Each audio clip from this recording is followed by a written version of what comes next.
2024ஆம் ஆண்டு ராகுல் சதாசிவன் இயக்கத்தில் மலையாள சினிமாவின் மெகாஸ்டார் மம்மூட்டி நடிப்பில் வெளியான படம் பிரம்மயுகம் முழுக்க முழுக்க பிளாக் அண்ட் ஒயிட் பாணியில் எடுக்கப்பட்டுள்ளது. இந்த திகிலூட்டும் படம் மலபார் வனப்பகுதியில் வழுதவரி மணக்கால் கொடுமன் பொட்டி வீட்டை அடையும் நபர் ஒருவர் அங்குள்ள கொடுமன் பொட்டியால் மம்மூட்டி சந்திக்கும் மர்மங்களும் பிரச்சனைகளும்தான் படத்தின் கதை.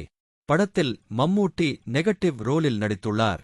பிரம்மயுகம் படத்தை பார்த்ததற்கு என்னுடைய மிகப்பெரிய காரணம் அதை முழுக்க முழுக்க மோனோக்ரோமில் படமாக்கி அவர்கள் எடுத்த துணிச்சலான நடவடிக்கைதான். அந்த முடிவு குறிப்பிடத்தக்க பலனை தந்தது. திரைப்படம் சந்தேகத்திற்கு இடமின்றி ஒருவற்றை நிற தலைசிறந்த படைப்பு. இயக்குனரின் ராகுல் சதாசிவன் பார்வை மற்றும் அற்புதமான ஒளிப்பதிவு ஷேனா ஜலால் ஒரு வினோதமான மற்றும் வசீகரிக்கும் சூழ்நிலையை உருவாக்குகிறது. இது வரவுகள் ரோலுக்கு பிறகு நீண்ட காலம் நீடிக்கும். மோனோக்ரோம் மயக்குகிறது. படத்தின் தனித்துவமான அம்சங்களில் ஒன்று அதன் அசாதாரண நடிகர்கள். கடைசியாக 3 கேரக்டர்கள் கொண்ட படத்தை எப்போது பார்த்தீர்கள்? மம்முட்டி, அர்ஜுன் மற்றும் சித்தார்த்தான் இந்த கதையின் மையம். அதைத்தான் இந்த 139 நிமிட திரைப்படத்தில் பார்க்கலாம். இன்னும் சில கதாபாத்திரங்கள் உள்ளன, ஆனால் அவை மிகக் குறுகிய காலத்திற்கு மட்டுமே உள்ளன. அர்ஜுன் தனது தொழில் வாழ்க்கையின் சிறந்த நடிப்பை இங்கே வழங்குகிறார். உறுதியான, நுட்பமான மற்றும் நீங்கள் அவரை உடனடியாக வேரூன்றிவிட முடியாது. அவர் இறுதியாக ஒரு நடிகராக அவரது பல்துறை மற்றும் ஆழத்தை வெளிப்படுத்தும் ஒன்றை செய்ய வேண்டியிருந்தது.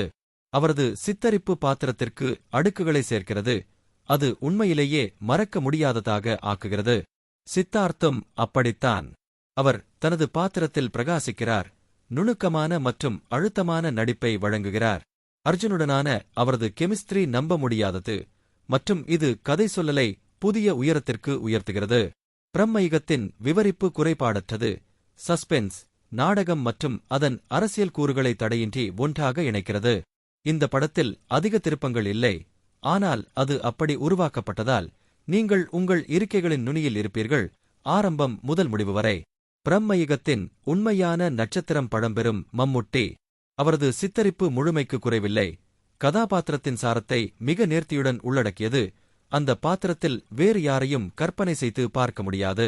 அவரது உடல் மொழி, பாவனைகள் மற்றும் படத்தில் அவர் செய்யும் அனைத்தும் வரும் நாட்களில் விவாதிக்கப்படும். இது அவரது எல்லா காலத்திலும் சிறந்த நடிப்புகளில் ஒன்றாகும். மம்முட்டியின் இருப்பு திரைப்படத்திற்கு ஆழமான ஆழத்தை சேர்க்கிறது. இது சிறந்த சினிமா ரசிகர்கள் கண்டிப்பாக பார்க்க வேண்டும். பிரம்மயுகம் என்பது ஒரு சினிமா வெற்றி. எல்லா அம்சங்களிலும் சிறந்து விளங்குகிறது. அதன் புதுமையான காட்சி பாணியில் இருந்து அதன் நட்சத்திர நடிகர்கள் மற்றும் அழுத்தமான விவரிப்பு வரை இது ஒரு நீடித்த தாக்கத்தை ஏற்படுத்தும் படம். திரைப்படம் இசையை நேர்த்தியாகவும் மிக நுணுக்கமாகவும் பயன்படுத்தியிருக்கிறது. பல திரைப்பட தயாரிப்பாளர்கள் அதை கற்றுக்கொள்ள வேண்டும் என்று நான் கூறுவேன்.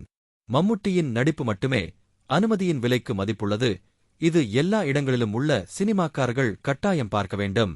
இனிய சினிமா பிரியர்களே, மேலும் பல திரைப்பட விமர்சனங்களை கண்டுகளிக்க மறக்காமல் சப்ஸ்கிரைப் பண்ணுங்க, லைக் பண்ணுங்க, அண்ட் ஷேர் பண்ணுங்க. மீண்டும் அடுத்த படத்தின் திரை விமர்சனத்தில் சந்திப்போம். உங்கள் லியோ சினி டைம்.